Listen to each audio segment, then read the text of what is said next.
আজি শনিবাৰ 2025 চনৰ 5 জুলাই উভতি চাওঁ ইতিহাসত আজিৰ দিনটো ৰামবিলাস পাছৱানৰ জন্মদিন 1946 চনৰ 5 জুলাইত বিহাৰৰ খগৰিয়াত জন্ম হৈছিল 9 বাৰকৈ লোকসভা আৰু 2 বাৰ ৰাজ্যসভাৰ সদস্য হিচাপে নিৰ্বাচিত প্ৰাক্তন কেন্দ্ৰীয় মন্ত্ৰী পদ্মভূষণেৰে সন্মানিত ৰাজনীতিবিদজনৰ পিভি সিন্ধুৰ জন্মদিন 1995 চনৰ 5 জুলাইত হায়দৰাবাদত জন্ম হৈছিল বেডমিণ্টনত ভাৰতৰ প্ৰথম আৰু একমাত্ৰ বিশ্ব চেম্পিয়ন হিচাপে পৰিগণিত আৰু অলিম্পিকত একেৰাহে 2টা পদক লাভ কৰা ভাৰতীয় বেডমিণ্টন খেলুৱৈগৰাকীৰ সম্পূৰ্ণ নাম পুছাৰালা ভেংকটা সিন্ধু যতীন্দ্ৰনাথ দুৱৰাৰ মৃত্যু 1964 চনৰ 5 জুলাইত 72 বছৰ বয়সত শিৱসাগৰত মৃত্যু হৈছিল সাহিত্য একাডেমী বঁটা বিজয়ী প্ৰথমগৰাকী অসমীয়া সাহিত্যিক বনফুলৰ কবি হিচাপে খ্যাত অসম সাহিত্য সভাৰ প্ৰাক্তন সভাপতিগৰাকীৰ ডক্টৰ সূৰ্য কুমাৰ ভূঞাৰ মৃত্যু 1964 চনৰ 5 জুলাইত 70 বছৰ বয়সত গুৱাহাটীত মৃত্যু হৈছিল লণ্ডন বিশ্ববিদ্যালয়ৰ প্ৰথম অসমীয়া ডিলিট অসম চৰকাৰৰ বুৰঞ্জী আৰু পুৰাতত্ব বিভাগৰ প্ৰতিষ্ঠাপক গুৱাহাটী বিশ্ববিদ্যালয়ৰ প্ৰাক্তন উপাচাৰ্য অসম সাহিত্য সভাৰ প্ৰাক্তন সভাপতি তথা পদ্মশ্ৰীৰে সন্মানিত শিক্ষাবিদ বুৰঞ্জীবিদগৰাকীৰ ভাৰতৰ প্ৰথম সাবমেৰিন 1968 চনৰ 5 জুলাইত সোভিয়েট ইউনিয়নৰ লাটভিয়াৰ ৰিগাৰ পৰা 19,000 নটিকেল মাইল দূৰত্ব অতিক্ৰম কৰি ভাৰতৰ প্ৰথমখন সাবমেৰিন INS কালভেৰী বিশাখাপট্টনমৰ ইষ্টাৰ্ণ নেভেল কমাণ্ডত উপস্থিত হয় এইখন আছিল ভাৰতৰ নৌসেনাৰ নিজৰ বহৰত থকা প্ৰথম সাবমেৰিন প্ৰিন্সপিয়া মেথমেটিকা প্ৰকাশ 1687 চনৰ 5 জুলাইত আইজাক নিউটনৰ গতিসূত্ৰ আৰু মহাকৰ্ষণ সূত্ৰ সম্বলিত গ্ৰন্থ প্ৰিন্সপিয়া মেথমেটিকা ৰয়েল সোসাইটিয়ে প্ৰকাশ কৰি উলিয়ায় লেটিন ভাষাত লিখা প্ৰিন্সপিয়াৰ প্ৰথম দুখন গ্ৰন্থত গাণিতিক নীতি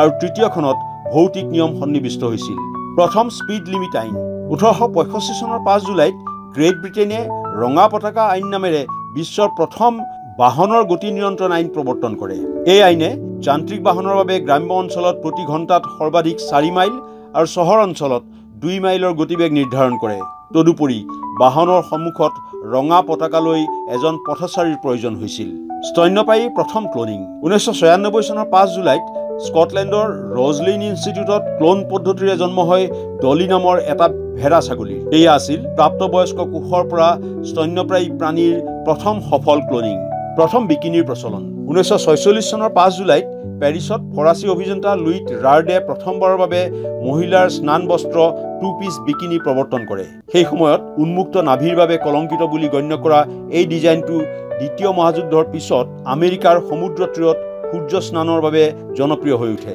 ভূতটোক বন্দী কৰি জিয়াউল হকৰ ক্ষমতা দখল 1977 চনৰ 5 জুলাইত জেনেৰেল জিয়াউল হকৰ নেতৃত্বত পাকিস্তানত এক সামৰিক অভ্যুত্থানে প্ৰধানমন্ত্ৰী জুলফিকাৰ আলী ভুট্টোক বন্দী কৰি দেশখনত সামৰিক আইন প্ৰৱৰ্তন কৰে প্ৰথমে নিজকে মুখ্য সামৰিক আইন প্ৰশাসক হিচাপে ঘোষণা কৰে আৰু 1978 চনৰ ছেপ্টেম্বৰ মাহত তেওঁ ৰাষ্ট্ৰপতিৰ আসন দখল কৰে ভাৰত বাংলাদেশৰ মাজৰ প্ৰথম বাছ চলাচল 1999 চনৰ 5 জুলাইত ঢাকা আৰু কলকাতাৰ মাজত ভাৰত বাংলাদেশৰ প্ৰথম বাছ সেৱা আৰম্ভ হয় ভাৰতৰ প্ৰধানমন্ত্ৰী অটল বিহাৰী বাজপেয়ী আৰু বাংলাদেশৰ প্ৰধানমন্ত্ৰী শেখ হাছিনাই উদ্বোধন কৰে দুইখন দেশৰ মাজৰ প্ৰায় 360 কিলোমিটাৰ দূৰত্বৰ এই যাত্ৰা ৰজাৰ ফেডাৰাৰ পঞ্চদশ গ্ৰেণ্ড স্লাম অভিলেখ 2009 চনৰ 5 জুলাইত উইম্বলডনৰ ফাইনেলত ৰজাৰ ফেডাৰাৰে এণ্ড্ৰি ৰডিকক 5-7, 7-6, 7-6, 3-6 আৰু 16-14 ছেটত পৰাস্ত কৰি ষষ্ঠবাৰৰ বাবে উইম্বলডন পুৰুষ ছিংগলছ খিতাপ দখল কৰে সামগ্ৰিকভাৱে পঞ্চদশ গ্ৰেণ্ড স্লেম অৰ্জন কৰি তেওঁ পিট চাম্প্ৰাছৰ 14টা গ্ৰেণ্ড স্লেমক চেৰাই